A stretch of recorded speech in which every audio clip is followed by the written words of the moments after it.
Maiksi lang po itong video na to. Gusto ko lang pong bigyan ng response or sagot yung last paragraph dito ni Sas doon sa post niya. Huwag po natin pakialaman yung una, no, yung mga unang paragraph, yung huli lang. Gusto ko lang pong bigyan ng response or sagot. Pero kung gusto niyo basahin, pwede niyo naman pong basahin. Ano po? So, mabilis lang po ito. So, sana tapusin niyo yung video. So, ito po yung sabi ni Sas doon sa huling paragraph niya. Lenny is quiet despite promising to continue her anti-Marcos crusade after the elections. She's quiet. Oh well, I cannot blame Lenny if she would just be quiet. Otherwise, she would be blamed for the machinations of those behind her rise to vice presidency. Ito po yung gusto kong sabihin, ano? Una sa lahat, wala po akong natatandaan na magkakaroon siya ng anti-Marcos crusade after the election. Wala po akong natatandaan ganyan, ano? Sa akin pong pagkakaalala, wala pong ganyan, no? So, hindi ko alam kung nag-iimbento lang to si Sas or kung totoong may narinig siya na ganyan, ano? From Attorney Lenny. Hindi ko alam kung saan niya hinugot yan. Ako na po na supporter ni Attorney Lenny na nakasubaybay sa mga activities niya, sa mga pinupuntahan niya, sa mga engagement niya. Wala po ako narinig na ganyan. Ano? Pangalawa, para tapusin tong video na to at sagutin yung sinasabi ni Sas, no, kung bakit quiet sa Attorney Lenny.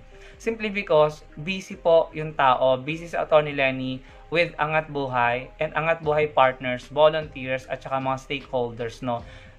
Kasama nila Angat Buhay, ang mga tao, nagtutulungan sila para magpatayo ng mga classroom, ng mga dormitoryo, nag-organize ng mga community learning hub, nagte-train, nagpapa-seminar, may kinalaman man yan sa edukasyon, or may kinalaman man yan sa livelihood, no?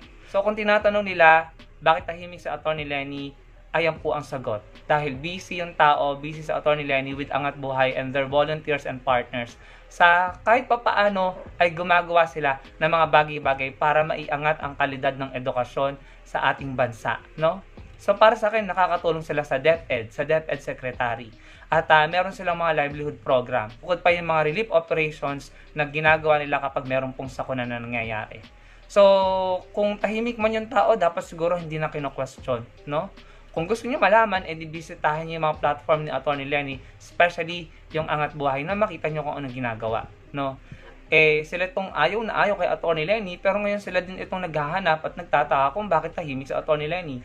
Hindi ba dapat maging masaya sila, magbunyi, mag-celebrate, dahil yung taong ayaw nila ay tahimik na at hindi na nakikisali sa kanila, no? Gugugulin niya ang oras niya, ang lakas niya sa mga bagay na may kapararakan na mapapakinabangan ng mga Pilipino. Yung mga bagay na mas importante na alam niya na tayo pare-pareho ang makikinabang.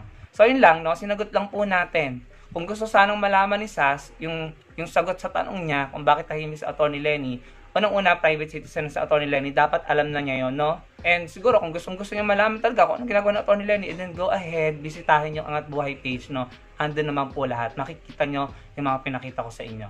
So yun lang yung gusto kong i-share sa inyo sa video na to. No? Sagutin lang natin. Ano? Marami pong salamat.